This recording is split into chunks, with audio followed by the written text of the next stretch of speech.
with Selena to get back.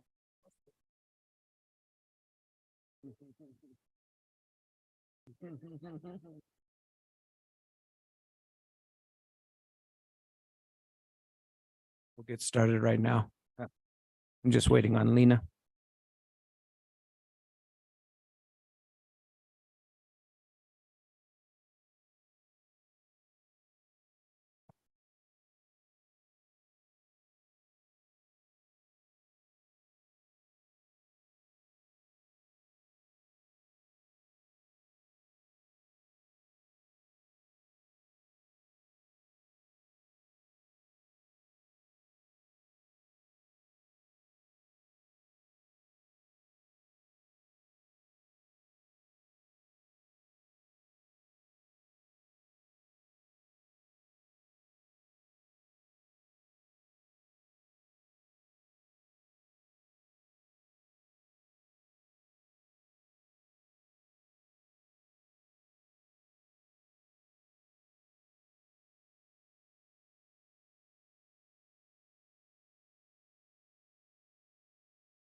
Why don't we get started? Just did that for fun. Didn't need it. Good morning, everyone. Thank you for being here. Wanted to wait till all my colleagues were at the table before we got started. And so as we go to get started, could we please do a call to order? District 1. Now I know how to use this, I think. I'm present. Good morning, everyone. Great to be here. And it's great to see everybody here present in our boardroom. Isn't that wonderful? Thank you. Jeronimo Vasquez, Supervisor, District 2, and current chair. Thank you. District 3. Oh, thank you, Mr. Chair. Matt Ryan, good morning, everybody. Good to see everybody here. District 4. Good morning, everyone. Judy B. Gay, District 4 Supervisor and Vice Chair. Thank you. And District 5. Thank you. And now if we could all stand to do the Pledge of Allegiance.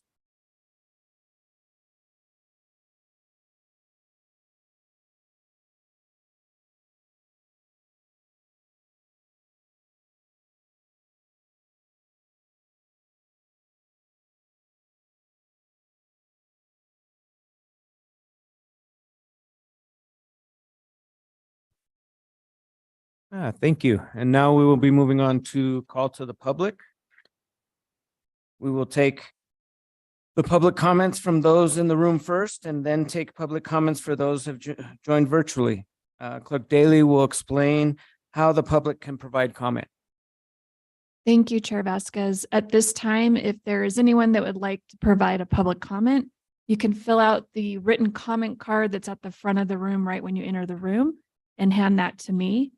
If there's anyone that has joined us virtually that would like to provide public comment, you can hit the raise hand icon that will appear if you hover towards the bottom of your screen, and it looks like a hand. If you click on that, that will raise your hand and notify us that you would like to speak.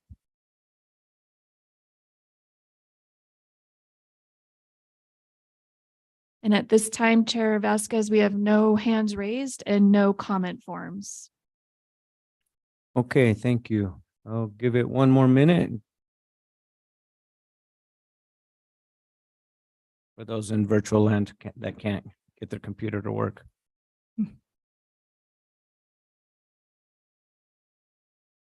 And there are no hands raised and no comment forms. Okay, well, thank you. And in that case, we will be moving forward with our agenda. For those that are listening, just keep in mind that the call to public is the great opportunity to share with the board some of your concerns or some of your interests. So please take advantage when you can. Thank you. All right, so next we're going to move on to Board of Supervisors consent agenda.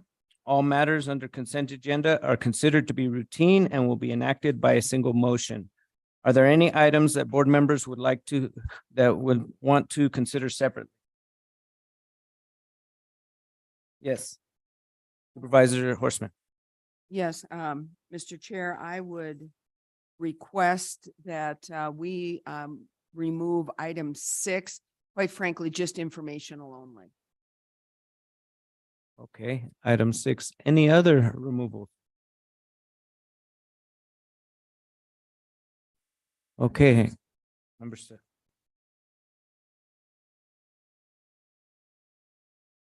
Okay, any others? Oh, okay.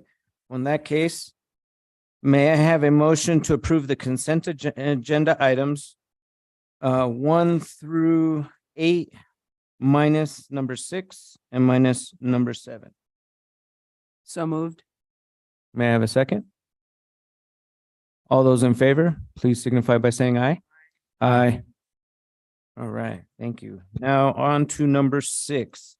Consideration and possible action to approve and accept the federal fiscal year 2023 congressionally directed spending award via the Federal Emergency Management Agency Emergency Operations Center grant in the amount of $1,184,000 of federal funds, with the previously approved $404,667 of county match, for a total award of $1,588,667 based on our conditional award letter. The final grant award agreement will be submitted for approval, acceptance, and signatures once received. Emergency management. So can we have someone speak on that point, please? Good morning, Chair Vasquez. I see Wes Deason is on the line as well, and he's prepared to speak to it, as well as this is congressionally directed funding. And so our intergovernmental affairs folks are here as well, Gregory and Keith, that can speak to any questions related to how this funding, how we were able to secure this funding. So with that, I'll turn it over to Wes, and if you have additional questions about. Mr. Chair, if I can just explain why I removed it. So, Sure. and yes, thank you. And thanks, Wes, for being here. And thank you, Andy. Part of this is I think it's always important that we can blow our own horn. And I know that Keith and Gregory from have been very involved in this, as has the rest of the staff. And I certainly know Wes has as well. So I just thought it'd be a great idea just to explain what this is. We got it. The fact that we received congressionally delegated funding such as this with such stiff competition, if you will, is, I think, very important for us to let our community know and let our community know how we intend to use the money. So that's, Mr. Chair, why I asked to remove it. Thank you, Supervisor Horstman. Wes?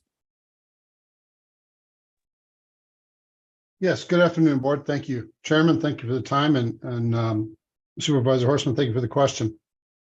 So the way we obtained this grant was a little bit of a hurried event.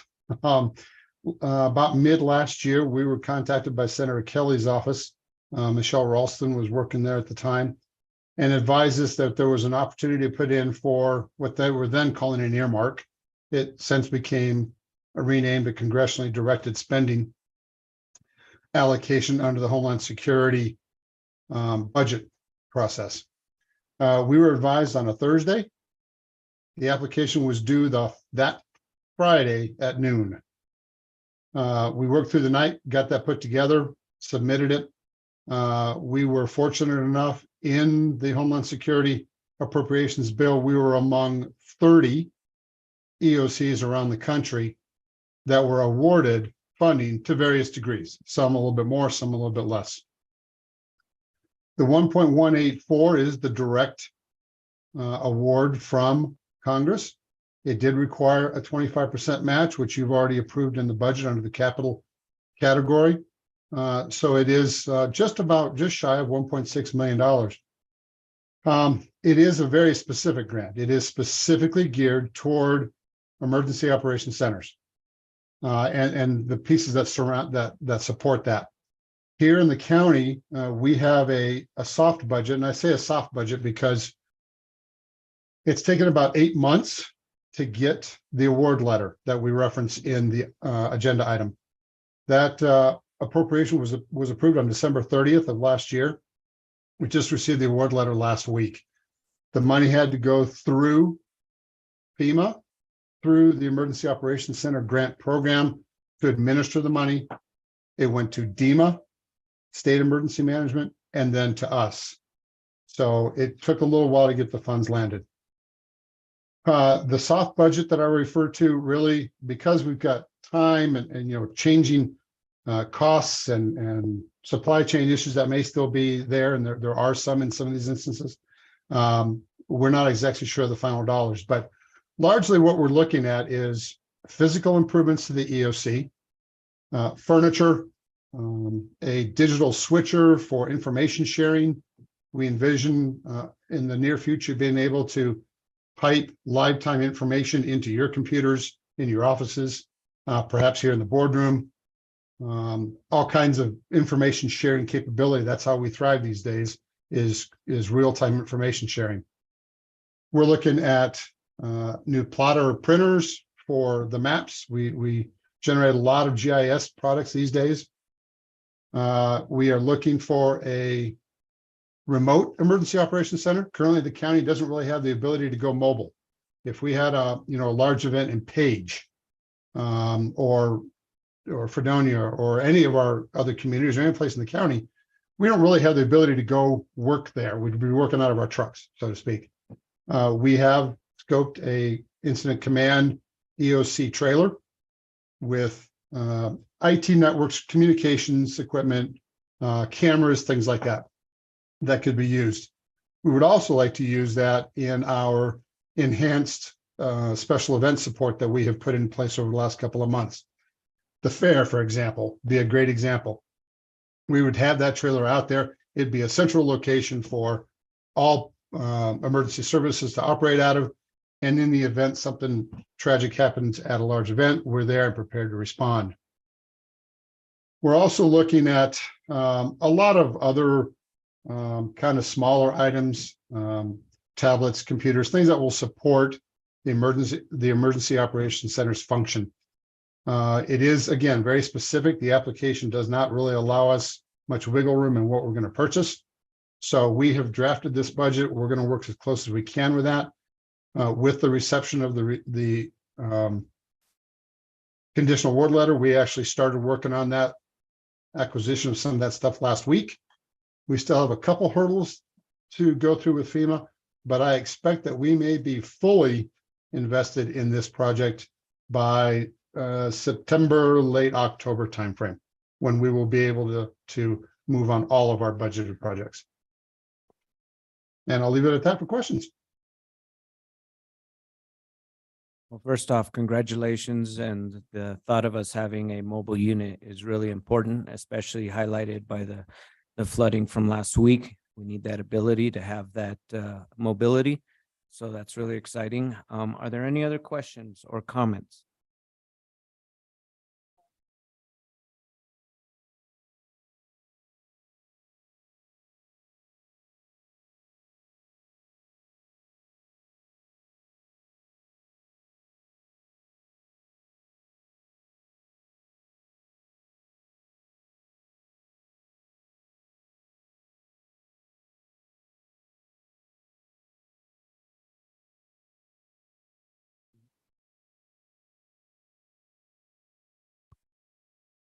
Wes, I don't think you heard me at all.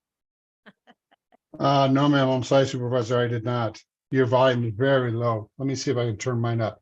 I'm sorry, I apologize. Please go again, ma'am. Oh, no, it's on my side. First day of school, like Deborah says. Do we have the brand new crayon boxes? I'm noticing all the changes here. It's wider here. I can't poke Matt anymore over here. I can't kick him when I'm disagreeing with him or something. So anyway, it's a great, I'm just noticing everyone here, so it's really great. First time back. And so Wes, I'm really happy with this grant because through the years, ever since the emergency management office was established, from there on, it's really improved through the years. And now it's becoming a full-fledged operations center, full-fledged department. And just the amount of work that you're doing and what's being brought together, I just want to thank everyone for that, because at one time it was just one person, a one-man shop, and it was everything, and now you have a full staff, and you also, I think you have a full staff anyway, and now you really have a structure within your office to be able to address some of the needs that need to be addressed. So really appreciate it. So thank you. And I really appreciate the grant, that just everyone that worked on the grant and had taken these, advantage of these federal dollars that are coming through. These are, a lot of them are just a one-time federal grants that are there. And so we need to catch them with the net whenever we can. So thank you. Thank you, ma'am. Thank you, Supervisor Fowler. Any other questions or comments? Vice Chair Begay. Chair. I also want to thank all the staff. I know there's a lot of needs out there that we try to address for our constituents out there. And I just want to say that the staff in all aspects of health, any other departments, you're going out, getting grants. And I'm really, really thankful to all the staff for doing that. And Wes, thank you for really, being in there with your staff and the people you work with, as far as on the outside, to soliciting grants, and also our office here, and within our office here. I think that, we all have to work together, and, you guys are doing that, and I greatly appreciate that. So, again, some of these grants are only one time, but, we just need to keep an eye out and keep improving, and for our people out there. So thank you so much. Thank you, ma'am. And I believe I will be before you later on this afternoon to talk about Tucson, and I think it'll be a good opportunity to highlight just exactly what you spoke of, the county and the one county response, and pretty amazing stuff last week. Thank you. Thank you, Vice Chair. Supervisor Horstman. Yes, and thank you. And one of the reasons I wanted to pull this is because I think Tucson is an excellent example of why we need that mobile unit for response. And I think I may have jinxed it, saying it during the last board meeting, hey, no more emergency declarations. And before the board meeting was over, my phone started blowing up about what was going on, of course, in District 1. They're up in Tucson near the South Rim, and talk about this later. But I just want to thank the emergency response, and the county team. It was like a SWAT team up there. And I think 6 and the monies that we will have there due to the Emergency Operations Center funding is going to be really fabulous to even increase our response. So I really appreciate you, Wes, and your team, and the rest of the county, for county manager and the rest of the county for their wonderful job in getting this funds.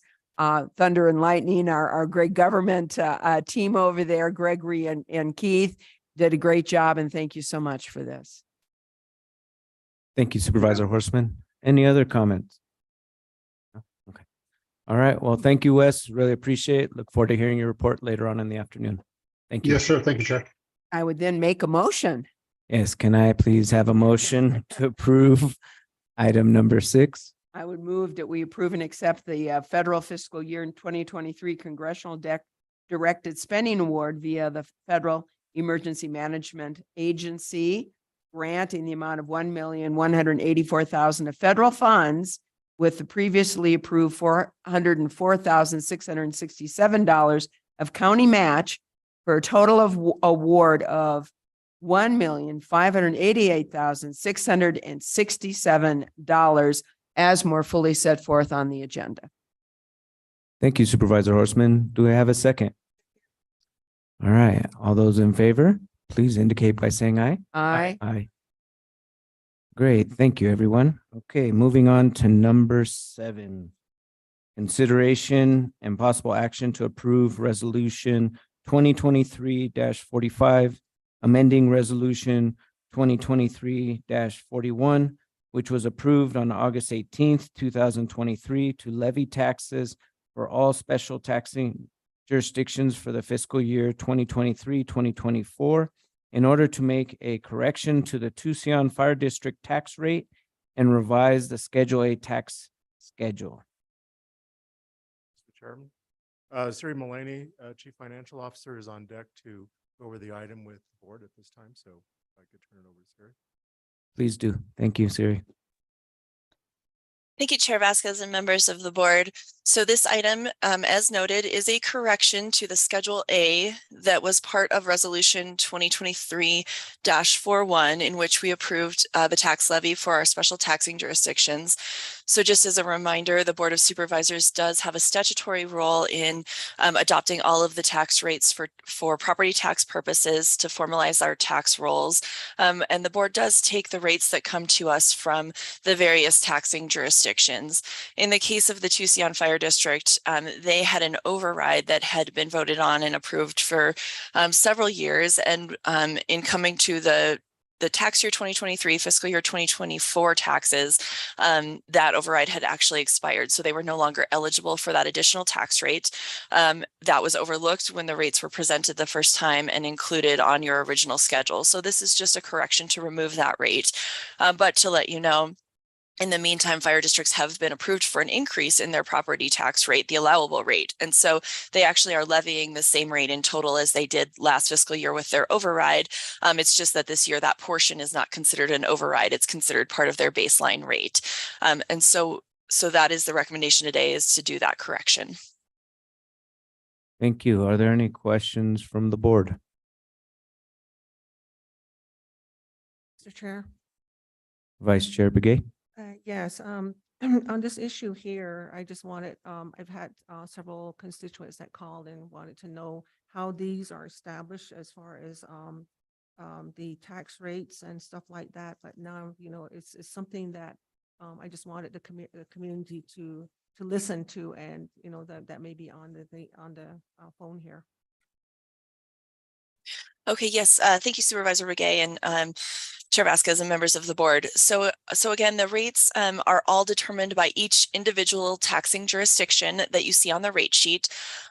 So they have a various statutory requirements to follow depending on the type of district you're looking at. So we have school districts, for example, that go through several formulas based on student count and various things to come up with the tax rates for the public schools. For example, fire districts as well have statutory requirements for posting their budget and notifying the public and coming up with a rate. They are also capped on their rate. And so as noted, their maximum rate, for example, is $3.50 per $100 of value. Every district is different. We have municipalities on the tax rate. We have the community college. We have our county rates, and everyone follows their own requirements per statute. The county is not required to check that they have followed those statutory requirements. The county board, your role is to adopt the rates as presented by those organizations. And then on the back end, there's something called the Property Tax Oversight Commission. And they come in and they look and make sure all statutory requirements were followed in the process. And so generally, though, those statutes require a series of notices to the public in the district, public hearings, so that public can come and speak to whatever property tax rate is going to be established by those boards. But really, our Board of Supervisors, aside from those taxes that are listed as county rates, has no determination or has no role in setting those rates other than accepting what's being presented. It really is individually elected boards in each of those districts.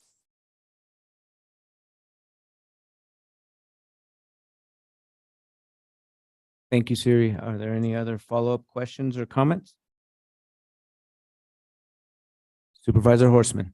I would move that we approve resolution 2023-45, amending resolution 2023-41, which was approved on August 18th, 2023, to levy taxes for all special taxing jurisdictions for fiscal year 2023-2024 in order to make the correction to the Tucson Fire District tax rates. All as set forth in the agenda. Thank you. Now that we have a second, or now that we have a motion, can I have a second, please? Second the motion. Thank you. All those in favor, please indicate by saying aye. Aye.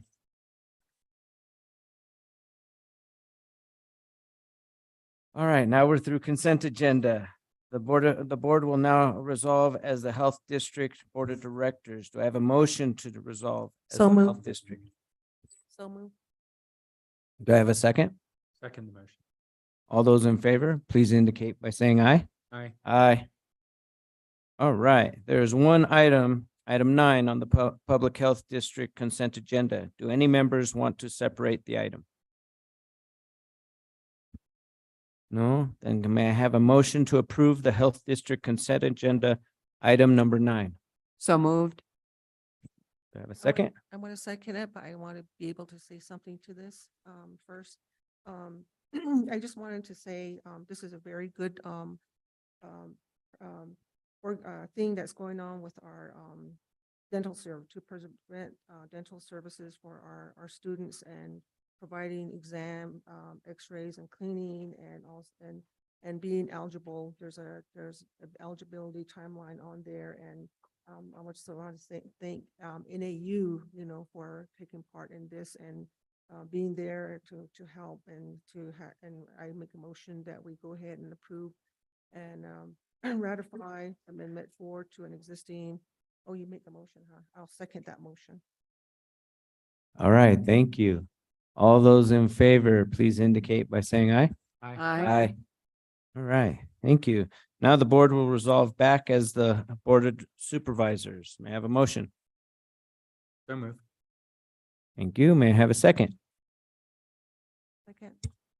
All those in favor, please indicate by saying aye. Aye. Aye. Now we need to resolve as the Jail District Board of Directors. Do I have a motion to resolve as the Jail District Board of Directors? So moved. Thank you. May I have a Second second? Thank you. All those in favor in resolving as the Jail District Board of Directors, please signify by saying aye. Aye. Aye. All right. There's one item, item 10 on the Jail District consent agenda. Do any members want to separate the item? No? Okay, in that case, may I have a motion to approve the health, the Jail District consent agenda? Mr. Chair, I'll move that we approve the consent agenda. that we have before us. Thank you. All those in, may I have a second, please? Second. Thank you. All those in favor, please indicate by saying aye. Aye. Aye. Thank you. All right, now we need to resolve back as the Board of Supervisors. May I have a motion? Thank you. May I have a second? Thank you. All those in favor to resolve back to the Board of Supervisors, please indicate by saying aye. Aye. Aye. Great. All right. Next item is discussion and update regarding state and federal legislative or administrative matters. And I hand it over to our county manager. Thank you, Mr. Chair. We do have Gregory and Keith to give an update on a couple of items for your information. So I'll turn it over to staff for your permission. Thank you, County Manager Peru and board members. Just real quick, we're continuing with planning of the CSA Summit. We're about 6 weeks out. We'll be reaching out to your respective offices in terms of greetings and where you would like to be as we greet members coming for our pre-conference events. As a reminder, we have a Walnut Canyon tour with both a hike and visitors center experience, a sustainable building tour, and a golf event. So with that, we're working on that. We did meet with Penny Adams yesterday with CSA. Penny's been an excellent partner, and I want to thank Penny and the CSA staff and Craig Sullivan for their help in planning the summit and providing support to the county. We've continued to work with her. Penny has let us know that they are inviting Governor Hobbs to attend the Thursday luncheon. So she will most likely be there, hopefully pending her availability. They are also inviting some legislators, Mr. Cook and Senator Hatatali from our area, along with a couple others. And that'll be a legislative panel on Thursday morning of the summit prior to the luncheon, and then the afternoon work session where we'll be reviewing and discussing county roadmap policy ideas that have been submitted to the association. We're continuing on the front of advocacy as it relates to the DFFM wildfire emergency response line item. As you know, the board has prioritized that for submission.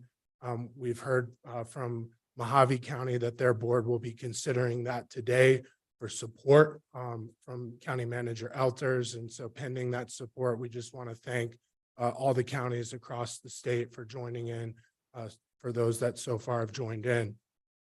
In terms of the military installation sustainability, we've received some feedback from Yuma County's Government Affairs Director, Alejandro Figueroa.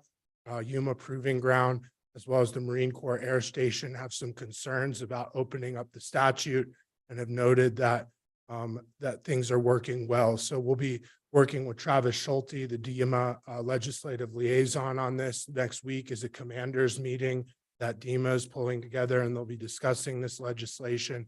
There have been a number of questions that have come in from the Yuma installations, and we're tracking that down with Jay Crystalman and his work with Matrix, the consultant on the military installation sustainability grant that's implementing the joint land use study.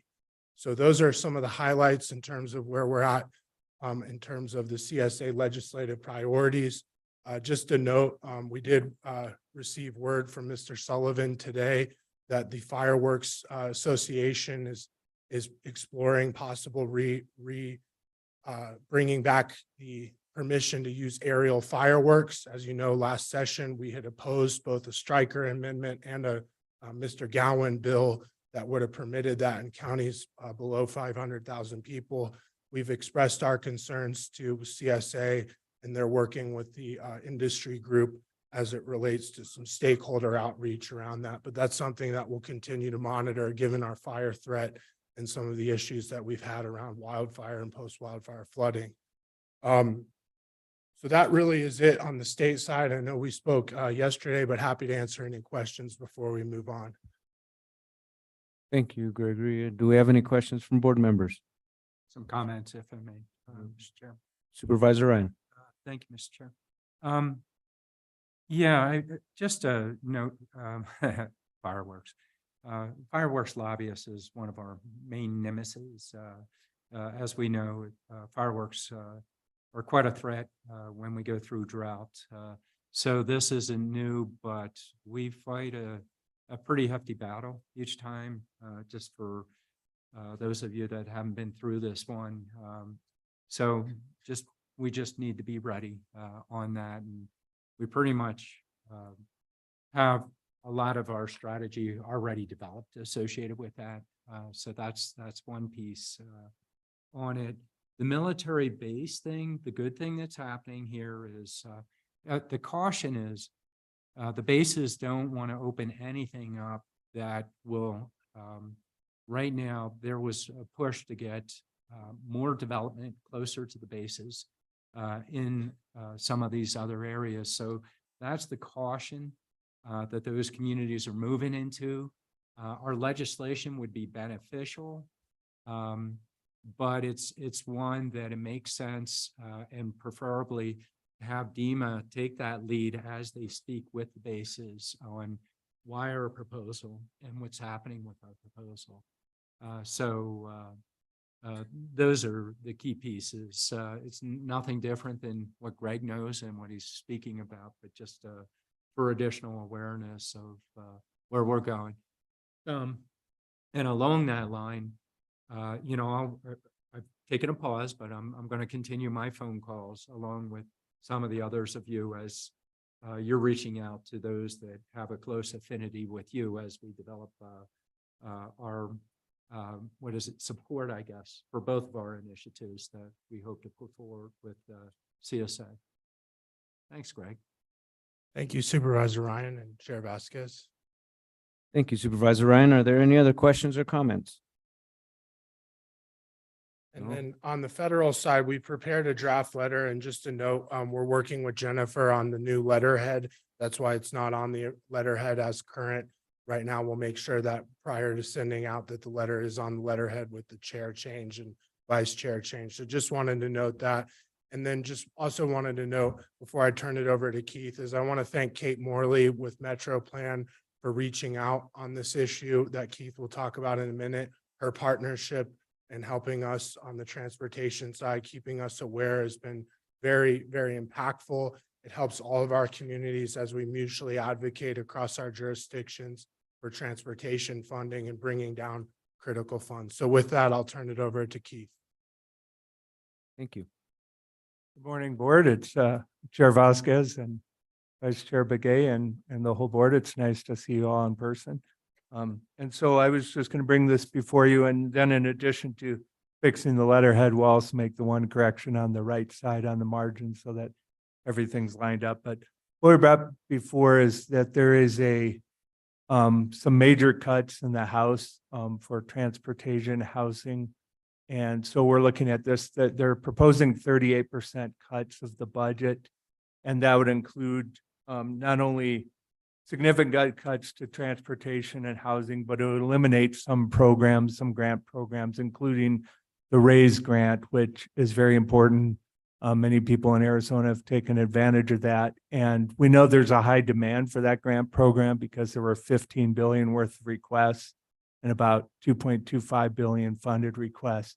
So we think it's consistent with the board's expressed policies in the past and whatever, that these programs should continue. So what we're looking for is direction from the board and to submit a letter with the chair's signature asking the House not to propose or not to enact these 38% cuts to transportation and housing budgets. Because as you know, there's a lot of transportation projects important to this region.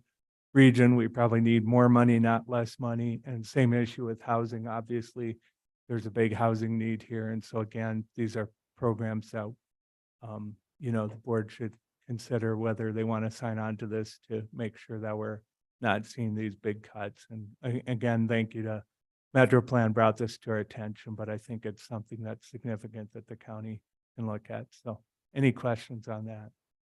Any questions or comments from the board? If I may, Mr. Chair. Supervisor Ryan? Thank you, Mr. Chair. Keith, and I'm sorry I didn't get back to you. I mean, I just barely had a chance to read it. You sent it out yesterday. I'm glad you're hopping on top of this.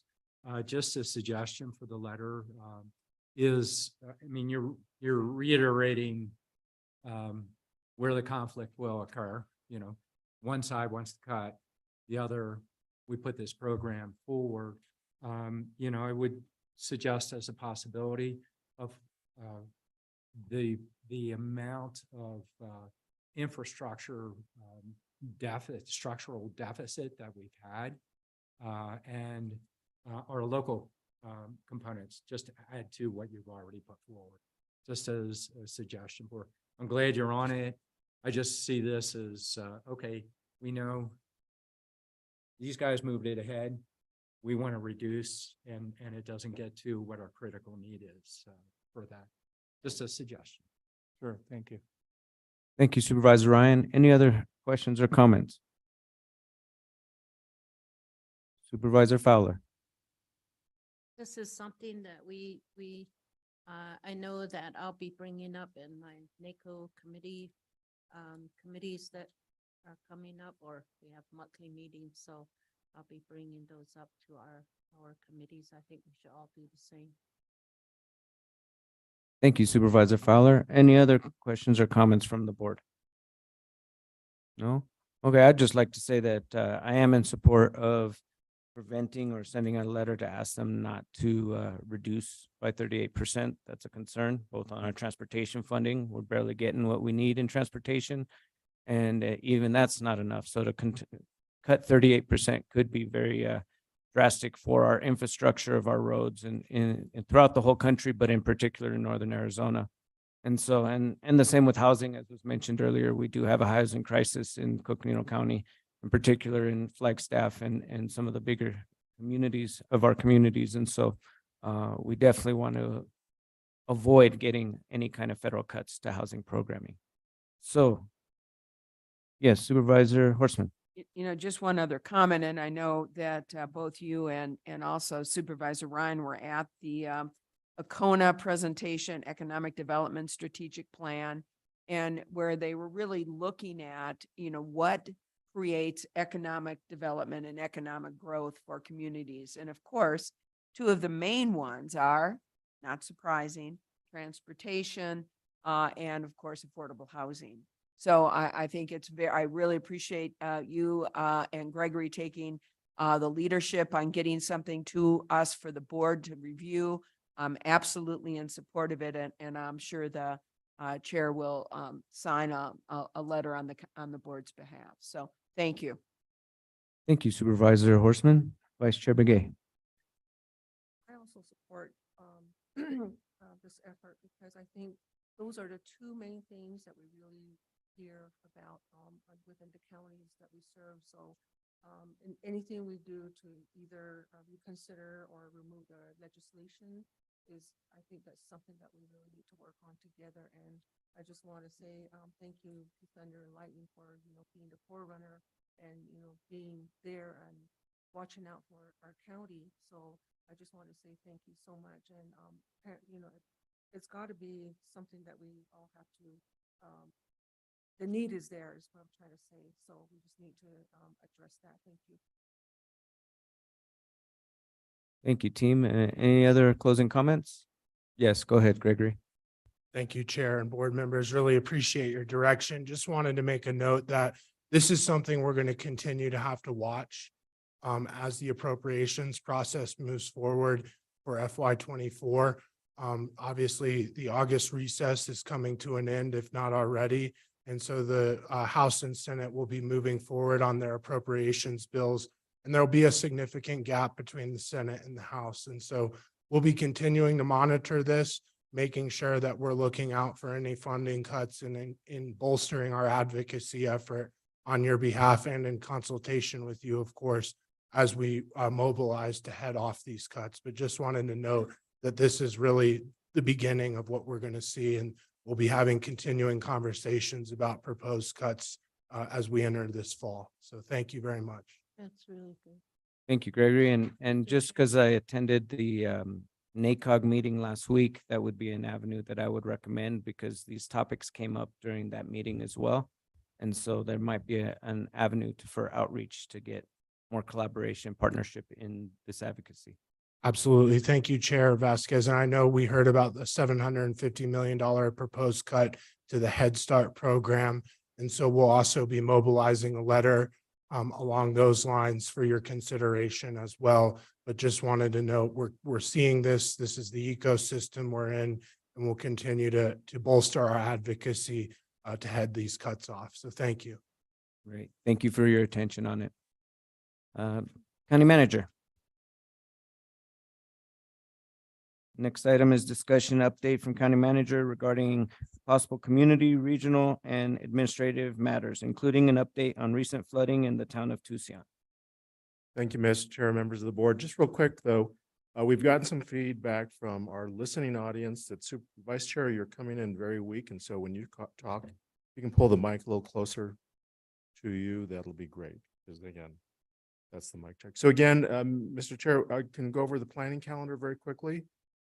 Just items for the month of September.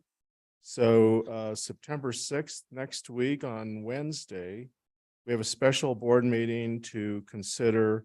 It's a public hearing on the proposed A1 Ranch Domestic Water Improvement District. That is time certain at 5 p.m. Again, that's next Wednesday at 6 p.m. On Thursday, September 7th, we are reinstituting an annual event, and that is the annual Page Chamber Mixer. And so prior to COVID, and when I was here many moons ago, we initiated an annual reach out for the Page community, and that is taking place on September 7th at 5 p.m. in Page. And I know that Supervisor Fowler's office is coordinating some of the details. We reached out to leadership, both elected and appointed, to see if they can be also present to mix and to network with our partners in Page. So that is the 7th. An item that is not on your agenda on September 8th, at 2:30. We've tentatively made arrangements. Dr. Jeff Hall at Lowell wants to do a tour, and it's a hard hat tour of some of the construction that they're doing on up at the observatory. So we'll get the calendar invite, but it is on September 8th, Friday at 2:30 p.m. And so we've just added that to the calendar. September 12th, we have a special. Mr. Chair, Steve. Mhm. Just. Yes, you- Supervisor Ryan, sorry. Thank you. So did you say September 6th for the page thing? 7th. 7. Yeah, that's Thursday. Oh, there. You So Wednesday, we have the DWID. Thursday, we have the chamber, and on Friday is Lowell. If I may also, Chair. Supervisor Horseman. And if I may, County Manager, this just came in. I'm sure you saw it on invite for the Senior Center lunch. I've not seen that, but Okay, yeah, well, it just came in, hot off the press, County Manager. not so- hardwired to the calendar. So, and I think everybody was invited on September 6th too. Supervisor Ryan's district for the Senior Center lunch on the 6th. So you may want to include that as well. Yeah, Both and of just those. to add to the time on that, festivities will start at 11 and lunch will be served at 12. Okay, and we'll make sure, because it's important that we, as we've always done, make sure we know when board members are going to be attending for quorum consideration. And so please make sure to have your district directors or directly from you, let us know so we can alert the clerk's office on those items. On September 12th, we have a special and regular board meeting.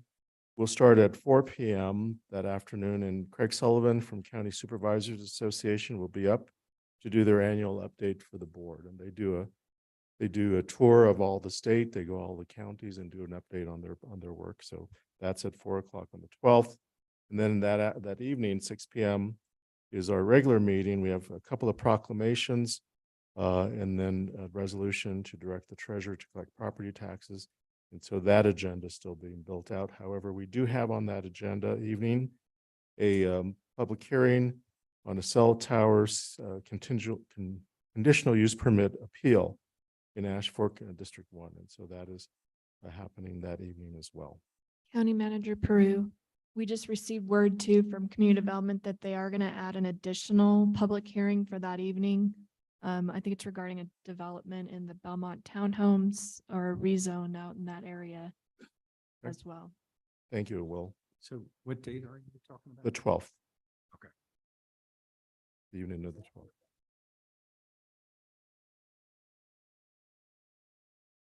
Okay. Yeah. So that is the evening of the 12th. We may, depending on some timing, need to have a special meeting on September 15th on Friday to consider 2 time-sensitive items from the flood control district. And that is depending, we're going to do everything to get it on the 12th. But if those items are not baked, if you will, by then we'll need to add them to the 15th. September 19th is the employee recognition event. Corey Ringenberg and HR, Erica and the team are putting that together. It's on September 19th. I'm not sure of the time though, so we'll be looking at that. And just to note, I won't be available that day, so I hope some of my colleagues can help contribute to being part of that event. Thank you. You bet. Maybe Vice Chair can attend that event in my stead. Thank Yeah, you. we'll coordinate with your DDs in terms of coverage. And then on September 26th, we're still building that agenda item out, or that meeting out, a little drafty at this point in time, but we will note that Supervisor Horseman will not be in attendance on the 26th. So I'm gonna cover September, if I may. Supervisor Supervisor Ryan, excuse me. Yeah, no, I'll be nice. He just called me Supervisor Fowler. So I'm going back to the 8th. I will have the Williams stand down. If we do get into a special meeting, I'll have a conflict. I do need to go out there. So just making sure we have that quorum present. If we need to preferably we have the flood control on the other day. Okay, that's Yeah. right. So, And that would be true for me on the 8th as well. okay. Again, We're looking at September 15th for the flood control district. Just Friday, September 15th. yeah. So we should be I'm okay, on gonna help mix everything. Keep popping back. pretty much. So Sir. thank you for the time. Everybody's listening. Thank you, everybody. Thank you, Supervisor Ryan. You can tell he comes from a large family. Mr. Chair, I think that covers the planning items for this. We got it. Mr. Chair, we can segue into my updates. A couple of items. I'm happy to report that Melissa Randazzo, the candidate for the Communications Director position, has accepted the role. She is currently has been with Mesa, City of Mesa for some time, has held several roles there, currently as Chief of Staff to Mayor Giles, also has a deep communications background. So we're happy to welcome her, and she'll be starting on September 25th. And so that's an important part. We're also in the process of recruiting the Economic Development Director. We're doing a first review of applications this week. It is still open. But again, we have a very good pool of candidates thus far, and we'll be doing a screening of those applications. Our process will be to, at the staff level, vet applications, candidates, do some initial work, and then bring to the board a short list of candidates for consideration. And we're going to do the same thing we did for the communications director position, provide an opportunity for each of you to have individual conversations with candidates. Because of the fact that they work very closely with each of you in your districts in the area of economic development. And so we'll be facilitating that in the coming weeks. Okay. And then finally, I do want to, it's on your agenda. With your permission, I will ask our Emergency Management Director, Wes Deason, to come up and provide an update on the events that have folded a week ago today, last week in Tucson. And so I'm sure Supervisor Horstman and others, Andy Bertelson, I really appreciate the staff for all of the coverage. And it was certainly like a strike team when it happened. We did converge on the community, but I will provide that opportunity for staff and Supervisor Horstman to provide some updates. So, Wes?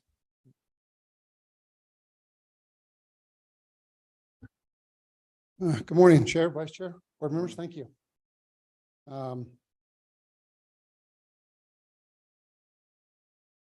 I was in person before. You couldn't tell.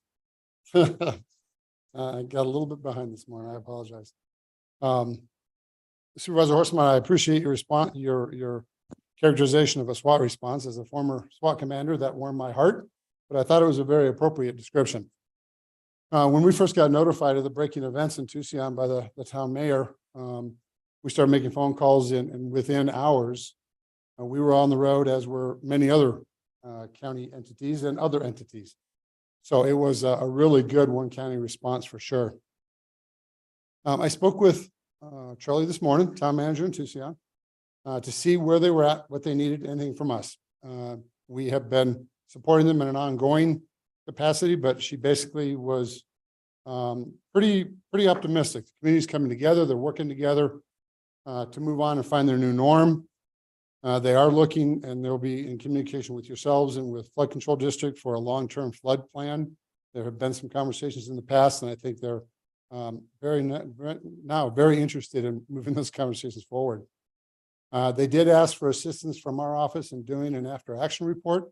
We'll look at that whole response, both for the town of Tucson, the county, and all of our other partners, and we will certainly facilitate that. The last thing we're really actively managing is the debris roll-off dumpster delivery. We worked out on Saturday. We emptied the dumpsters for the first time on Saturday. We have a private vendor that's provided that capability, and we will be supporting that, I suspect, for at least a week or two before they're completely done there. They don't have any other current asks or needs. They're doing quite well. Very, very resilient, very independent community. Public Works, key player. They did the largest restoration effort. There's a road there called Long Jim Loop. If you're familiar, it's the road that goes out toward the processing plant. Was pretty heavily damaged and was really not It's passable, but not certainly not for heavy equipment. Public Works brought in 14 truckloads from a vendor, about 220 yards of AB to shore up that road so that it wouldn't further fail. IT was Johnny on the spot. We needed some software for our community development staff. It's called Survey 123 to go out and do their assessments. IT staff came in early on Wednesday morning, loaded that onto CD staff computers and phones. And they also provided us with some communication equipment through the Starlink SpaceX equipment. The communications equipment up there had some difficulties in the initial stages. There was a tower struck by lightning that got some of the comms capabilities. So having the SpaceX and Starlink up there was huge. Worked very, very well. HHS, Public Health Emergency Preparedness VET program, stepped up by opening a community assistance center. That was something that was asked for by both the mayor and the town manager, with a lot of workers there for the hotel industry and so forth. They felt that that would be a need. Turned out it definitely was. The center was staffed in person up there in Tucson, both Thursday and Friday, all day. It remains virtual. It is still open. We do not have staff in Tucson, but they are still supporting. As of today, and I just got the report this morning, they've assisted 19 households, and that's probably somewhere north of 45 people, give or take. We have 12 cases in progress, cases that are actively assigned and being worked. We have one brand new case that's being assessed, find out what the need is. And we have 6 cases that we've closed. Those were essentially information cases. They weren't cases that really brought anything for us to action. Anybody who has had damage or losses, their cases are still open. So HHS stepped right up to that. It was pretty awesome, their response. My office, all of our staff returned on Monday from our deployment to Parker in support of La Paz County for Hurricane Hillary. They returned Monday. Tuesday morning, responded out, or Tuesday afternoon, we got the call. 4 of us went out on that first day. The second day, all 5 of us went out. Charlie had asked for some specific support on finances related to a disaster of this magnitude. So we took Nicole Harris, our business manager, out there also to sit with Charlie and get her through a few things, and she was very appreciative of that. We also took our drone when we went up on Tuesday night. As you're all aware, the town was cut in half. It was essentially cut right in half down the middle. There was no way for the mayor or for the manager, really for anybody, to get good situational awareness on how big this event was.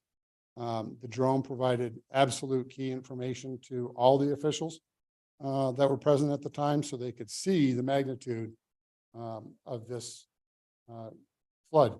It was, for me, it was the pointed part was I saw, I don't know, 6 or 8 cars underwater, completely underwater. And that was a key to me, is to, okay, we definitely don't have just a light flood here. We have a significant event. So the drone was really, really key. At this time, I've been in constant contact with the state, and as I've recommended to the chair and to Andy and to the county manager's office, I have not recommended a state declaration. This event, while certainly heavy magnitude for the town of Tucson, really does not rise to the level of a state, at least as we know now, does not rise to the level of a state declaration. Flood Control District was a key player. They immediately authorized delivery of sandbags. We took 18 pallets of sandbags. We placed 9 on the southern part of the town, and we placed the other 9 in the northern part of the town so that they could be evenly distributed for people who might have a need. When I left on Thursday, there were definitely people taking sandbags from the southern location by Town Hall. I don't know how many are left or how many were used, but there were definitely people taking advantage of them. National Weather Service, I spoke with them this morning just to confirm, and I think it's an important point. They're indicating that it was about between 2 to 3 inches of rain. We heard about 2.7 inches of rain that came from a monsoon storm. It was not as a result of the moisture left over from Hillary. There was some thought about that, but according to the Weather Service, that is not the case. American Red Cross, same thing, man, great response. They were awesome. Called Jeremy. They brought 6 staff members up to Tucson for the duration of their stay there. They were there Tuesday, Wednesday, Thursday, and Friday. They assessed living spaces. They do an assessment similar to a damage assessment, but it's more for an individual need assessment. They assessed 22 different locations for citizen needs. They classified 5 of those as major. That is a FEMA definition, and it deals with 18 inches of water inside the house or water above the light fixtures in your house, the light plugs. If you have those, FEMA considers that major damage. They also provided 28 cleanup kits, truckload of rakes and shovels. They had just a whole bunch of stuff in trucks. 16 hygiene kits, 20 blankets, and the shelter did not house anybody overnight, but did feed a couple of residents on the second day of the deployment. Community development, awesome response. They sent 7 inspectors up there, including Adam.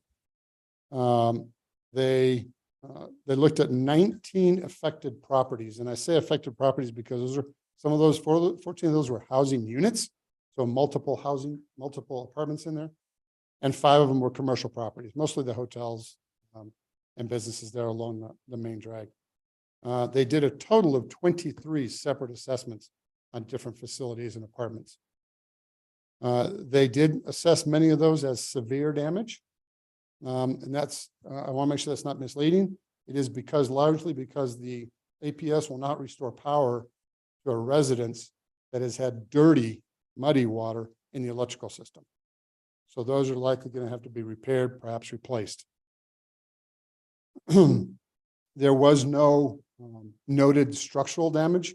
It was largely cosmetic, sheetrock, carpet, flooring, things like that. There were no condemned structures as a result of the flooding. And when you look at the level of water, that's pretty good, but that water drained away pretty quickly. I saw restoration companies already on the ground on Thursday. The hotels there were very quick to move. So I think, restoration of those residential facilities will be pretty quick. Law enforcement and EMS, CCSO was there. National Park Service supported the north end of the flood because the SO was largely trapped south of the flooding. So National Park Service brought in a lot of resources out of the park, out of the Grand Canyon Park to handle that. ADOT was on site and assisted with both graders and with law enforcement and traffic control. And even Guardian got in the mix. They ended up doing point control somewhere, using an ambulance to close off a road because law enforcement was still on the way. So Guardian played a key role. The state, DEMA, was involved in this response. I was on the phone with them as we were driving up there. Our liaison that we have with DEMA arranged for the DEQ engagement for the boil water order and subsequent testing. All that was taken care of by DEMA through the state. So that was nice to have them take care of that. They also had damage assessors in the area for other reasons. They sent the state damage assessors over to DEMA, over to Tucson to take a look to, get a scope of the public infrastructure damage in the event that we went to a state declaration. So they were there for about a half a day, saw what they needed to see, and were ready if we had gone that direction. We did have 4 commercial vendors that supported this response, all very responsive. They were great. They rolled stuff that's distance away from most. So it was awesome to have them. And lastly, kind of the important numbers here. The burn rate, initially the county manager's office approved $25,000 for this initial emergency response. That's kind of a standard that we apply. To date, totally, as of today, about $65,000 spent on this response out of county coffers. And we're still waiting on a couple of invoices, so those numbers that number will move a little bit. In salaries, we spent about $22,500 in salaries, and that is regular and overtime. I thought it was important that we track, what we truly invest when we respond to these situations. Got about $17,000 in regular time for all the staff, and about almost $6,000 in overtime.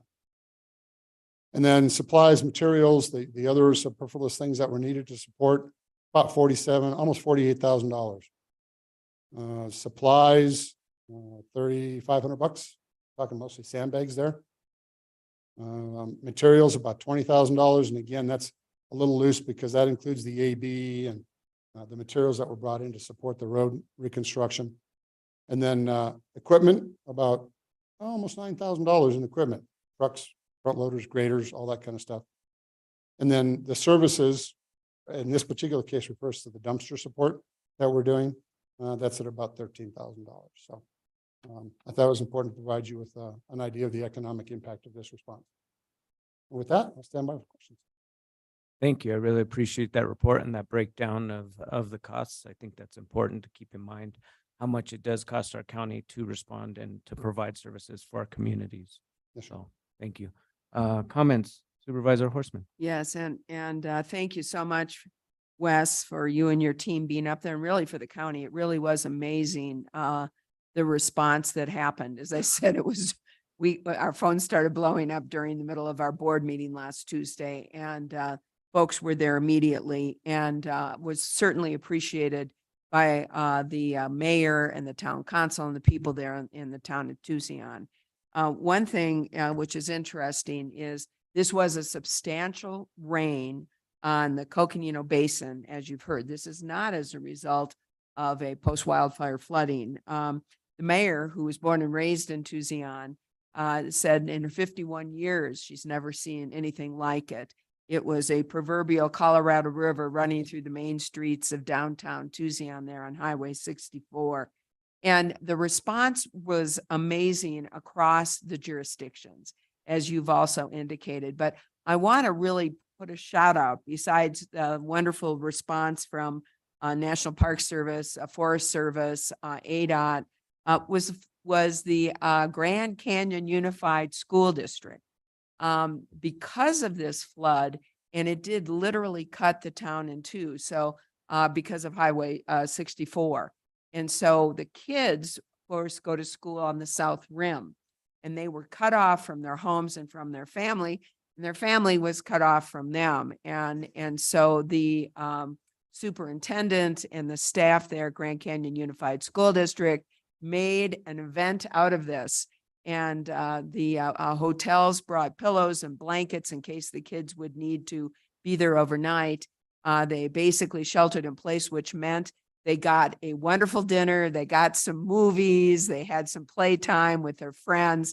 And they were very disappointed when at 8 o'clock at night, Highway 64 was reopened, and they were able to be reunited with their family. They were really looking forward to a sleepover at school, which would have been fun for all, I'm sure, except maybe not the teachers, but it would have been a fun thing for the kids. So, really what happened was exactly what we as a flood control district and the county are for. It is why we have and have invested so much in our emergency management program. Speaks to the leadership that we have put in place for the flood control district, for emergency management, and really all of our departments across Coconino County. We hear it, and you hear the county manager say it all the time. And, we're one Coconino County, but we truly are.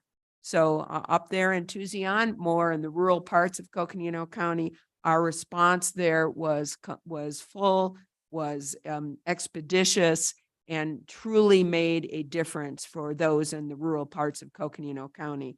And it's also an example of what a resilient community looks like. Huge kudos to the mayor and the town manager, the town council, who wear many hats, including one council member is also the Tucson Fire District, who really oversaw a lot of the immediate local response up there. So this is an example of why we are here in local government, and what we can do as leaders and as a one county response in local government. So thank you for all that took part, and appreciate all you do. And I think it's also important why we really do need to take a look across Coconino County for flood control district matters. We are great at responding to our emergencies, and we need to continue to do that. But I think we need to take an overall look as well at some of our priorities. So again, a huge, huge thank you to all that were involved and job well done. And I appreciate your continued efforts on the roads. There were some major damage to the road going out to the sanitation district plant, and appreciate all of your help. So thank you so much. And thanks for the update. Thank you. And you make some really good points, Council. I'm sorry, Supervisor. About 72 kids, I believe, was the count that we had in the school at the time, kind of the largest lumber party probably in Coconino County ever. ADOT was amazing. They got that road open by 8 o'clock that night. I didn't think that was going to be the case. I expected that it'd be closed overnight. Public Works served in that as well. They took a front loader up there. So that was pretty key to get that road open that fast. It wasn't clean or neat by any means, but it was open and passable. So thank you for those comments, man. Thank you. And you took the question right out of my mouth, which was going to be how many kids were part of the slumber party. So Thought you might ask that, sir. no, thank you. And again, just great job for the team and everybody across Coconino County that supported the town of Tucson, and thank you Tucson leadership for your leadership through this and working with us as the county to make this response possible. And so thank you. Supervisor Ryan. Yeah, if I may, thank you, Mr. Chair. Actually, Tucson's a very young city, so this is one of, if not the first major emergency needed where we could work together. And as noted by Supervisor Horseman, it's everybody coming together. So much that you've done in emergency management, but the multi-agency component of that is critical, but it reinforces, as noted, how we are there when the time of need comes about. Similarly, with our intent with the flood control district and our past analysis associated with it, we take it seriously. We're trying to provide the correct science. I think there's some level of validation. We can wait and see for sure, but we're trying to plan appropriately and work together with our communities. So, we're fortunate. Nobody was injured, but it certainly was an impact to these businesses and the housing up in the community. So it'll, like any emergency, it's going to take time for everything to come back. But appreciate the hard work, Wes, and everybody else out there that worked on this. Thank you. Thank you, sir. Thank you, Supervisor Ryan. Any other questions or comments? Vice Chair Begay. Thank you, Wes, for your report and update regarding Tucson.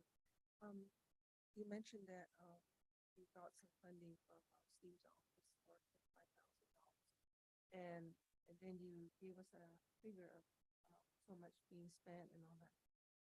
To date, without the 2 invoices, how much is the total, like for salaries and your all the overtime and then also the dollars that have been paid out? Thank you for the question, Vice Chair. Today, as we stand here today with the information I have, about $65,032. That number will probably increase a little bit as we get these last invoices and we finalize some salaries and overtime.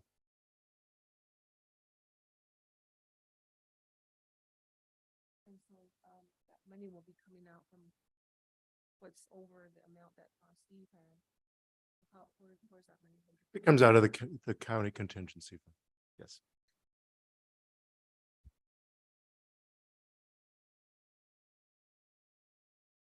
All right. Thank you. Are there any other questions or comments?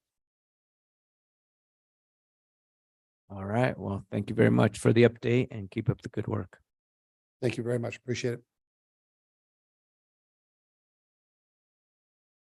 All right. Next up is roundtable. Although I was going to ask my colleagues, would you like a bio break before we go to roundtable, or would you like to go start? Yes. Okay. We'll take a 5-minute bio break. Thank you.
Okay, thank you, Clerk Daly.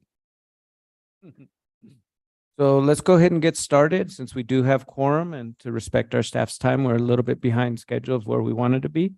So let's go ahead and start roundtable District 1, Supervisor Horseman. All right, thank you, Chair and members of the board. We've kind of got one of the main updates, and that was Tuesday on, and I was able to be up there with the Flood Control District Director and our staff on Tuesday immediately after this board meeting.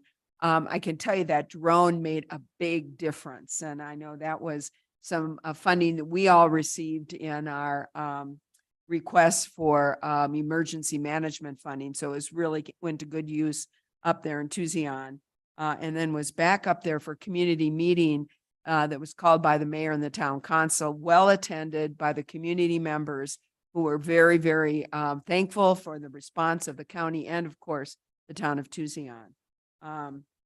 And on more mundane notes, I did also attend the WIR Public Lands meeting. The PILT fly-in will be in September. I'm not going to be able to join them because I'll be out of the country, but the PILT is very important. It's just for the community. PILT is payment in lieu of taxes. And as you know, Coconino County has 87% public lands. PILT and the PILT funding is very important for Coconino County. It helps to offset the loss from property taxes from our non-taxable federal land base. Here in Coconino County, we get approximately 2.6 million in PILT funding. So it's important for us to continue to support the reauthorization. And I'm really appreciative of WIR's leadership and advocacy of that in Washington, D.C. Also, just upcoming information for the board. There will be 2 DWIDs proposed in District 1. So you will note that there are special board meetings that are being scheduled. These are time sensitive. So I would ask my board members to be sure to be present for these DWID meetings or DWID hearings, I should say. One's in the Lockett Ranch area and one is the A1 Mountain area. And then I believe that, I talked a little bit about it, and I know Supervisor Ryan was there, as was the chair for ACONA, the Economic Development Strategic Plan. I did see our county manager there.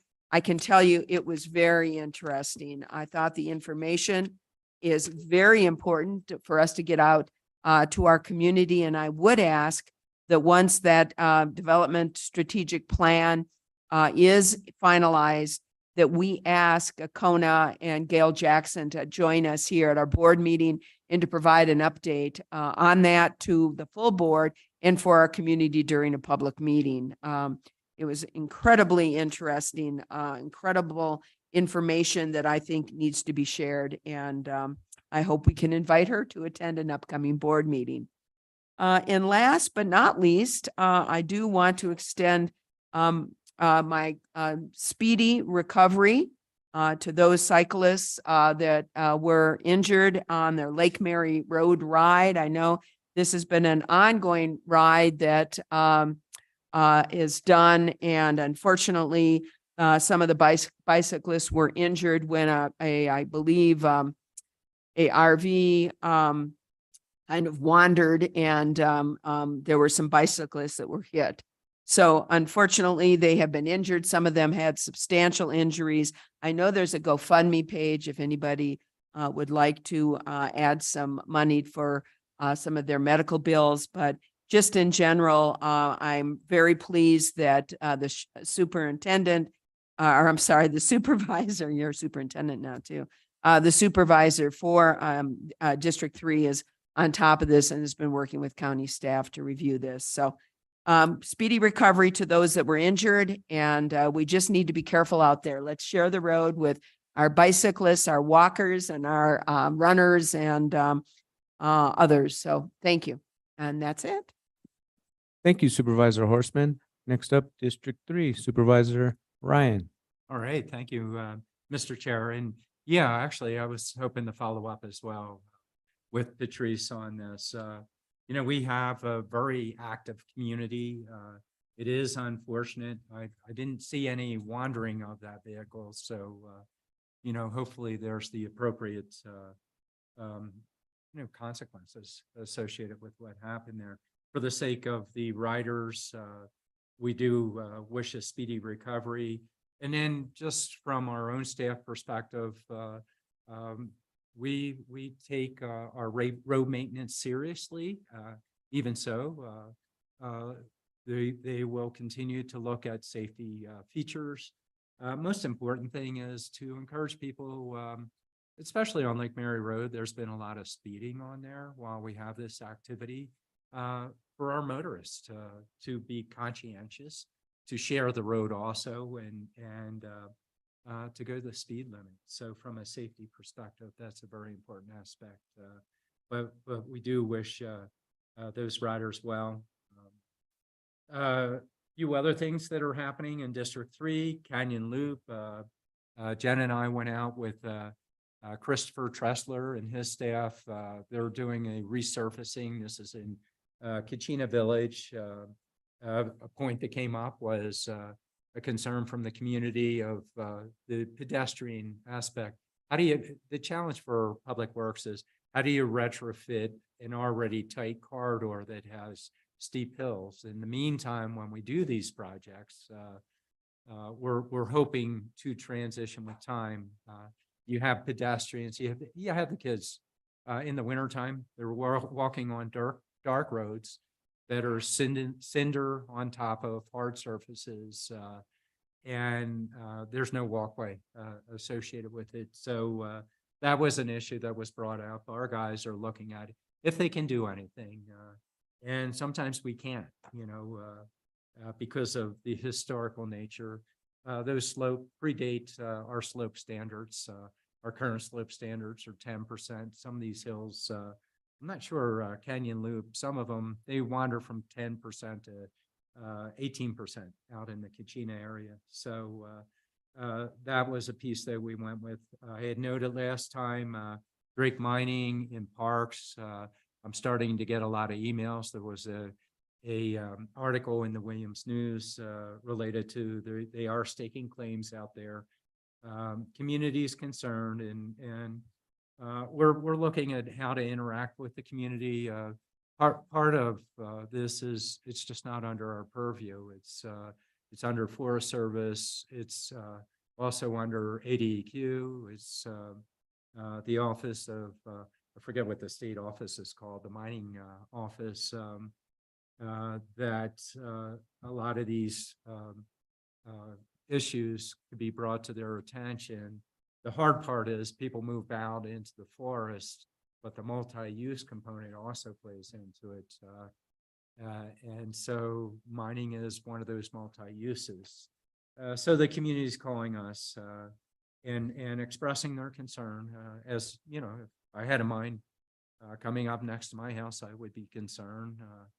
So hopefully the mining company would be responsible in what they do, but this is bubbling, and we're going to hear more about it. Let's see, I have a meeting with Public Works coming this week that will just catch up on things that are happening in District 3. Stand down is September 8th for people just notifying veterans, a reminder. And as Patrice noted, she and I will be at the stand down in Williams. There's also the Flagstaff one. I'm not sure when that's happening. I should know, but I don't. But we want to be conscientious of that. And we already had the one that occurred out at Twin Arrows. So I'm glad to see that that's a new one that's come about. But notifying veterans, the fair's happening. So everybody get engaged. It's happening. We'll all be out there at one point or another. And it's coming this weekend, starting Friday with the school day. NAU's back in session, another big activity.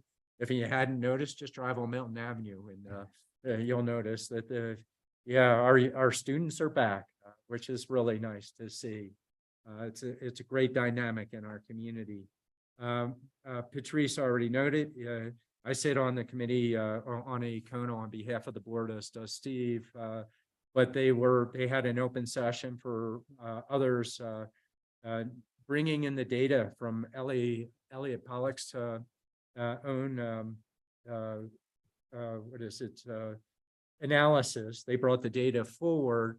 Now the next step is Econa sitting down together to come up with a strategic plan. But the big piece is we have our economy and challenges associated with how do we function. And if you restrict your community too much, it has very challenging consequences for its own economy that people need. So that's a key piece of the education that we need to bring forward. Noted earlier, Williams Kitchen is going to be online for the seniors September 6th, which is a neat, we're getting there. So Kim and gang with the health department, they'll have, I'm sure, the city of Williams coming out as well to show off the kitchen, and it'll be a nice event. Other committee I sit on is legislation. You heard everything. The important thing is phone calls that we're making them and prepping for what's happening. Last meeting, Patrice and I attended because we do the forest stuff on some of our subcommittees is with the supervisors. And, I think we had a really productive meeting. Steve was there, Andy was there, other staff. So probably too long an update, but an update from District 3. Great. Thank you, Supervisor Ryan. Next up, District 4, Vice Chair Begay. Mr. Chair, thank you.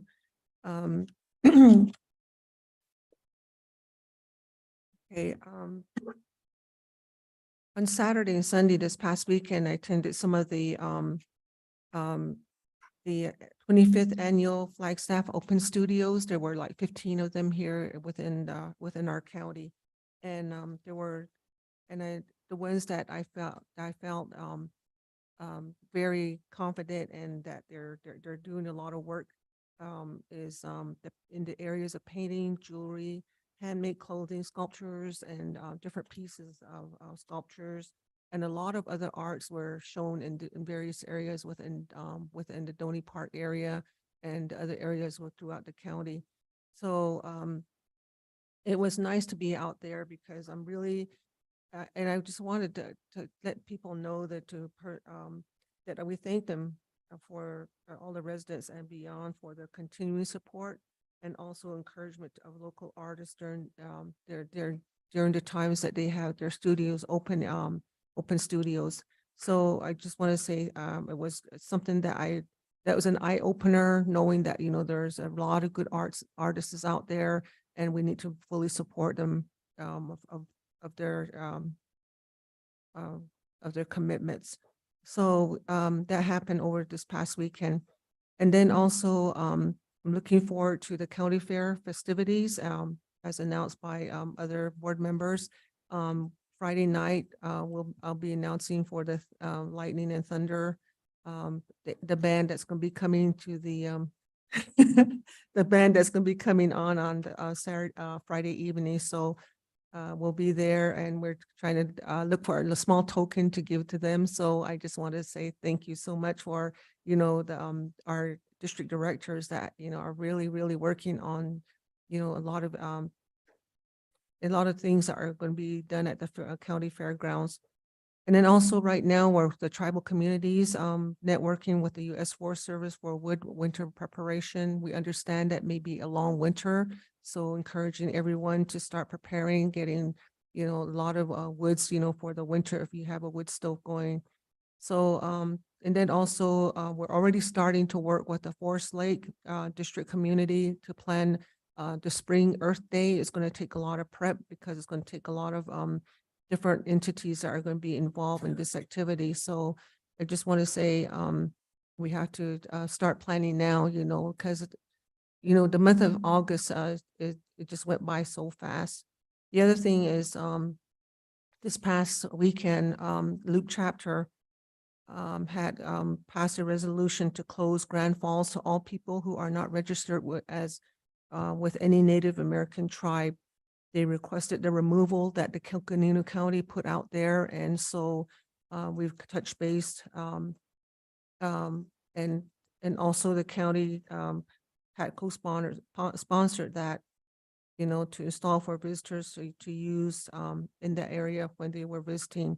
They also requested that all roads leading to the Grand Falls be classified as a private residential road. And the road status from public to private, I guess, is what they're asking for. BIA may have a different order because that road, I believe, is in under BIA inventory.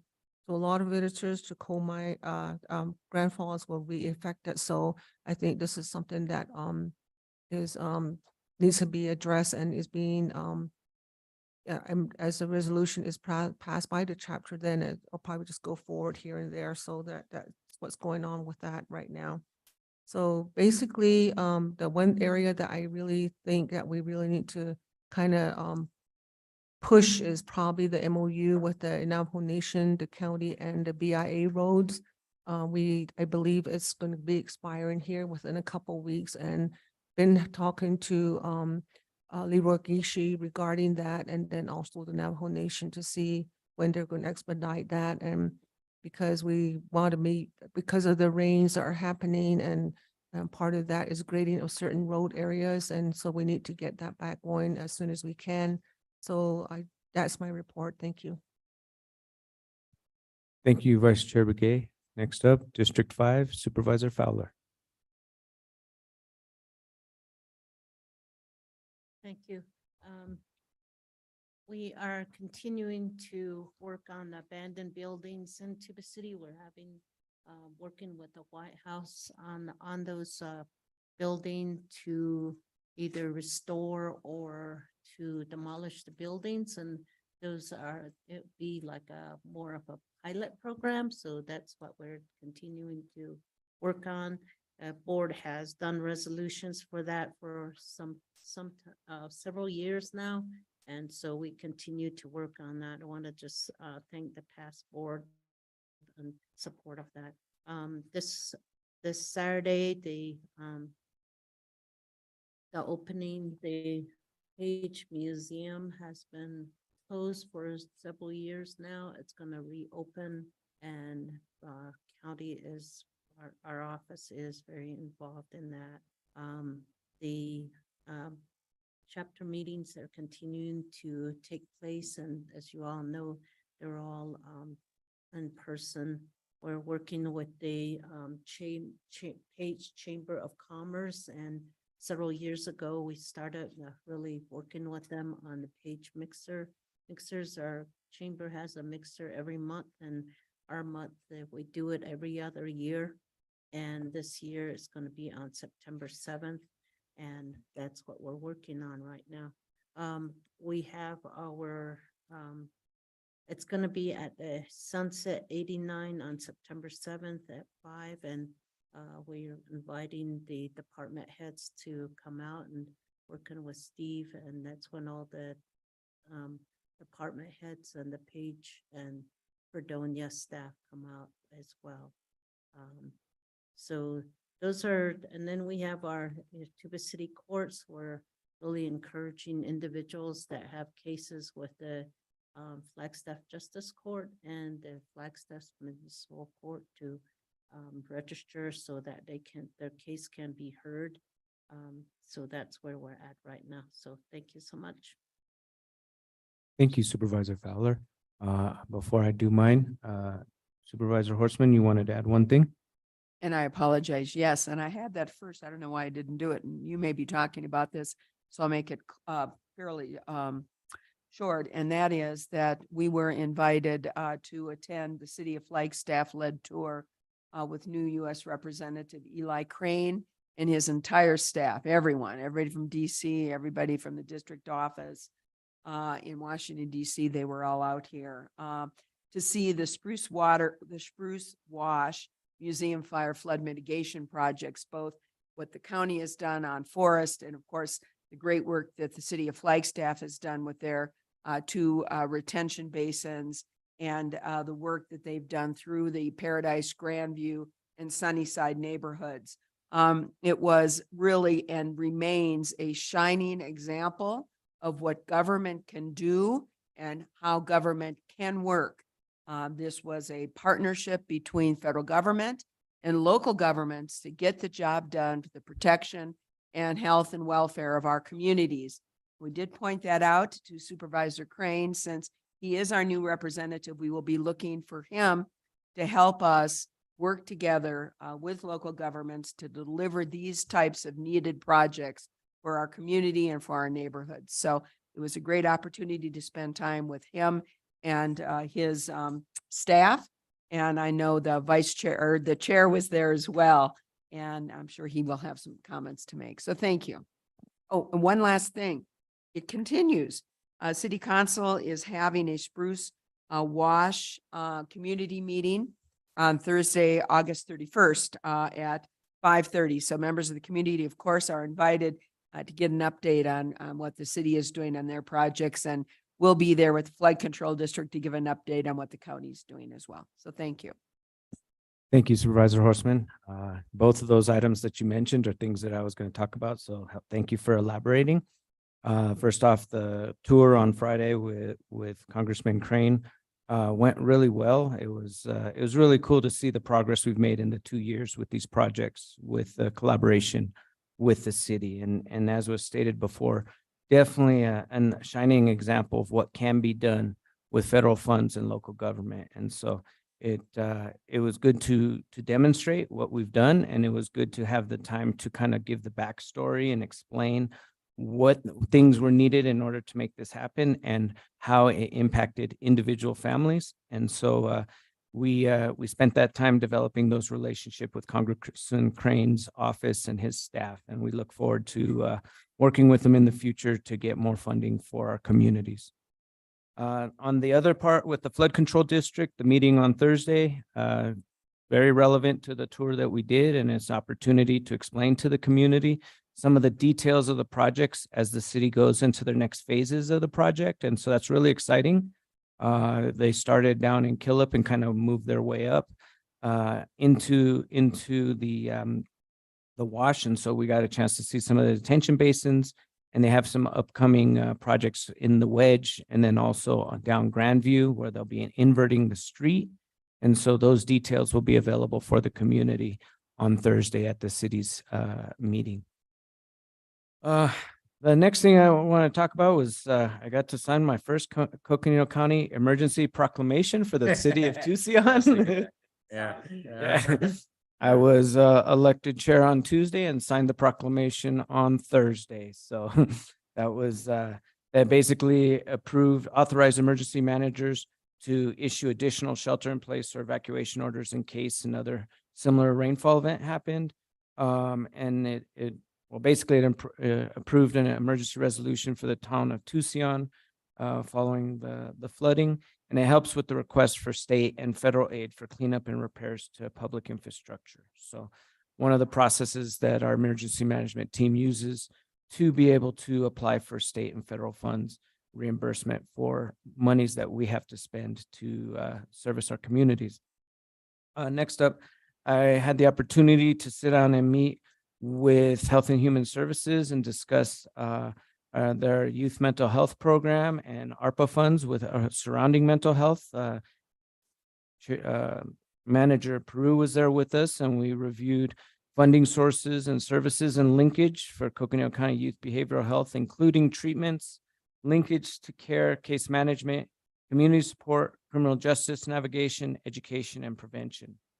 The Coconino County Behavioral Health Collaboration includes Health and Human Services with linkages to the Superintendent of Schools, Juvenile Justice, the Mental Health Court, Criminal Justice, Adult Probation, Human Resources, the Sheriff's Office, County Attorney's Office, and Parks and Recreation. So as you can see, this mental health effort from our Health and Human Services includes partners from throughout the county, and this continues to be one of our priorities. It was one of our ARPA priorities, and why we designated so much funding towards this effort. And so I look forward to seeing these projects, and particularly focused on our youth in the county, coming to effect and providing those necessary supports for our youth, especially in the rural areas where they don't have the same access to resources as we do here in Flagstaff or the more urban areas. And on Thursday, I was able to meet, well, last Thursday, I was able to meet with the NACOG Regional Council, and we discussed regional transportation needs as well as the Head Start that was mentioned earlier by Gregory Nelson. We discussed the Head Start funding needs, and also discussed about how, besides the potential cuts that may come to the Head Start funding on a federal level, just in the Northern Arizona region, how there's some issues. One around staffing. We cannot get enough staff to service some of our Head Start sites, in particular in Flagstaff. And part of that is due to pay and required education, and part of that is due to housing issues and not being able to find affordable housing. And then the other piece of it, which to me was new, was that we don't have enough children qualifying for these projects or for these Head Start spaces, because the Flagstaff minimum wage bumped their families out of qualifying. And so I asked the question about, how did this impact our families? And basically the response I got was, for a family of 4, if there's one person who's working for minimum wage, they will qualify for that slot. But if there are 2 family members who are working, even if it's at minimum wage, they will no longer qualify for those services. And so we're discussing ways to advocate on the federal level to see if what can be done, because our families are missing out on these services.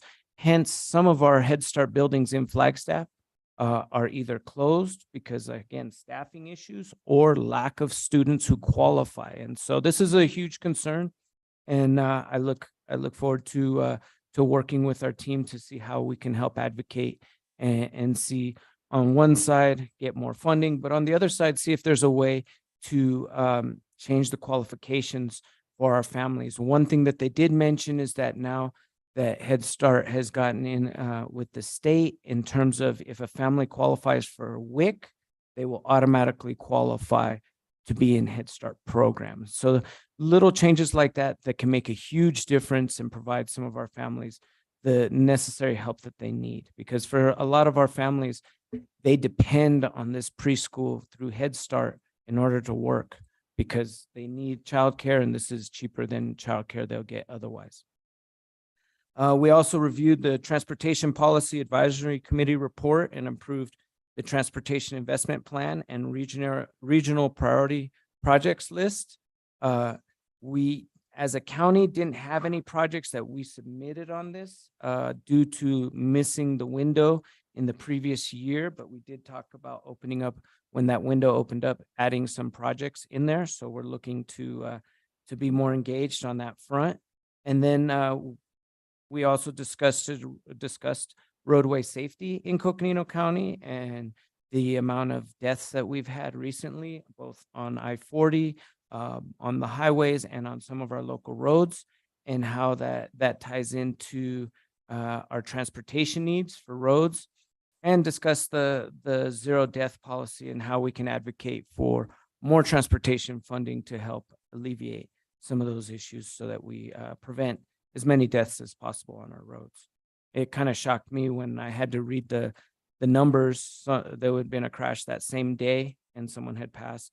In the week before, 3 other people had passed on I-40. And so in the span of 1 week, we had 4 deaths on I-40 in the city limits of Flagstaff. And then in addition, a couple other deaths that I shared with them. And that surprised me to understand just how deadly our roads can be at times and how important transportation is to protect lives. Let's see, we had the Colorado Plateau Water Advisory Council meeting, and we had presentations about declining groundwater levels by the basin by the Arizona Department of Water Resources, and the role of the new EPA section office in Flagstaff, focusing on the cleanup of uranium mines in northern Arizona and New Mexico. So those meetings are open to the public, and so if you're interested in water issues, I highly recommend following those meetings. As mentioned before, I did have the opportunity until I found out that we weren't posted for quorum, so I left, but I did get a chance to listen to the Kona presentation for a little bit and get some screenshots. And the overview of the labor market was very interesting, but in particular was just the expected growth and the cost of living and how that's going to impact our future in terms of what businesses will be attracting to Northern Arizona. And so we really need to look at this for the next 5 years and see what kind of plans and adjustments we can make as a county to make sure that we're maximizing our economic development based on these projected trends. And then finally, yesterday I had the opportunity to participate in the RTAC board meeting, which is Rural Transportation Advocacy Council meeting. And we approved a resolution to urge state lawmakers to appropriate funding for projects selected for the RTAC Greater Arizona Priority Project List. And we'll be discussing upcoming rural transportation information at the Rural Transportation Summit in Yuma, October 17th to the 19th. And so I will be attending that conference. And then I also will be going with Echo, Hispanics Enjoying Camping, Hunting, and the Outdoors for an advocacy trip to Washington, D.C. Meetings September 17th to the 20th. Meetings will include meetings with Senators Sinema and Kelly, the BLM Forest Service, Congressional Colorado River Caucus, and participation in the Congressional Hispanic Caucus Institute Conference. And so that would be my District 2 report and chair report. Thank you. All right, so now we have two items, item 15 and 17, that are executive session items. It is recommended by our attorney to go into executive session to obtain legal advice for these items. And I have a motion to go into executive session for items 15 and 17. Is there a reason why you don't want to do 16? So 16 is an action item. 15 and 17 are both executive sessions so Got it. that we So don't you have to want go it- upstairs okay. and So you- downstairs okay. twice. Yes.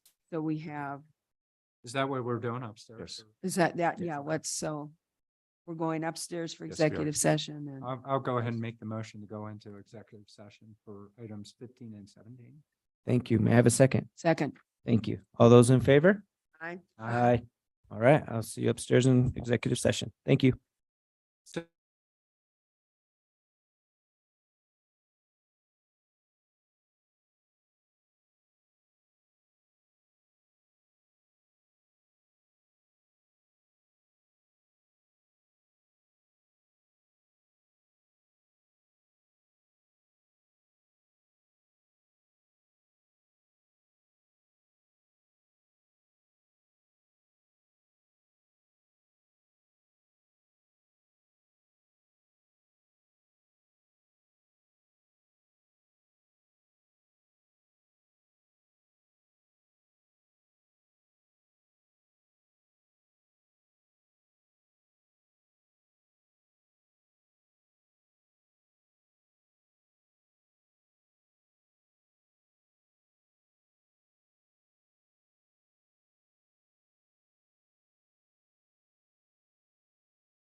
if we could look at action item 16, consideration and possible action to approve the direction given to attorneys in executive session regarding retaining an expert witness in Walmart Properties Incorporated versus Coconino County, an active tax valuation appeal. Do we have any comments or need to move forward on it?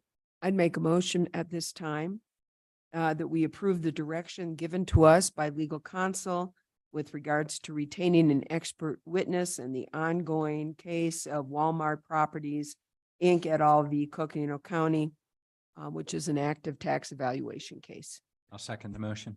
Thank you. We have a motion. We have a second. All those in favor, please indicate by saying aye. Aye. Aye. All right, thank you. Now, next item is 17 is also an executive session item. Oh, we did that, sorry. I think I mixed up a little bit.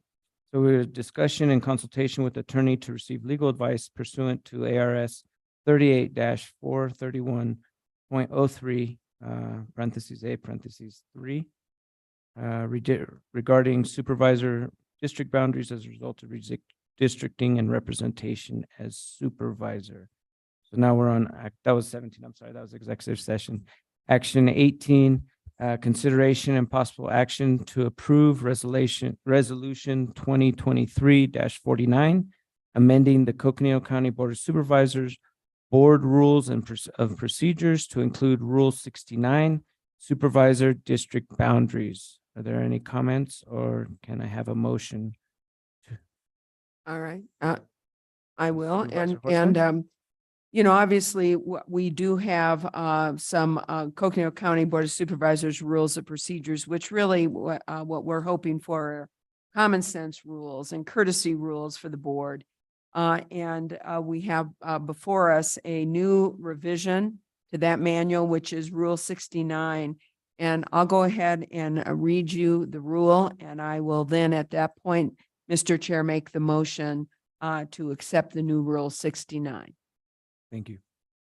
Supervisors are elected to represent specific areas within the county that make up their districts. Supervisors shall be respectful of those district boundaries. If there is ever a need for a supervisor to be involved in a meeting, an event, business, or matters affecting another district, excluding chair responsibilities, then the out-of-district supervisor shall communicate with a supervisor whose district it is reasonably prior to the engagement. It is understood that supervisors build relationships within their districts and understand the dynamics within that district, and any interference may impact those relationships. And I believe I missed a word in there, and I apologize. That sentence should say chair responsibilities, then out of respect, comma, the out of district supervisor shall communicate with the supervisor whose district it is reasonably prior to that engagement.